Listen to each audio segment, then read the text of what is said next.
Là, ça va permettre à la fréquence cardiaque de se stabiliser et dans 2-3 minutes, je prends votre tension. D'accord. Les derniers contrôles terminés, après un entretien avec le médecin, Edina peut désormais donner son sang.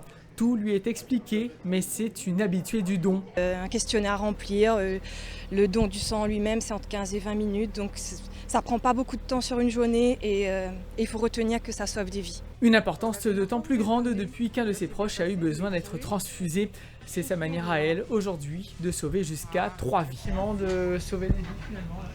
Bah oui, d'être utile. Oui. Dans l'île, 120 poches de sang sont nécessaires chaque jour pour répondre aux besoins des patients en hôpitaux. Le stock peut ainsi être rapidement écoulé.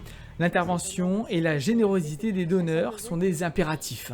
Voilà, il faut à chaque fois que le stock soit renouvelé. Déjà parce que c'est utilisé et aussi parce que c'est pas quelque chose qui dure très longtemps. Un mélange de plaquettes, ça va durer 7 jours. Une poche de sang, 42 jours. Donner son sang nécessite une disponibilité de 45 minutes. C'est un geste simple, accessible à une grande part de la population. Il existe des maisons du don, mais aussi des collectes mobiles et enfin, comme le 25 juin prochain au gymnase Ganowski, des collectes exceptionnelles. Les Saint-Josephois répondent très régulièrement présents. À Saint-Joseph, les gens sont généreux. On a quand même quelques collectes historiques qui sont organisées, dont celle de la mairie de Saint-Joseph. Ça représente à peu près 20 programmations de collecte sur l'année et on a à peu près 900 donneurs, individus qui sont connus de chez nous. Une collation est proposée aux donneurs qui sont invités à bien s'hydrater après leur don.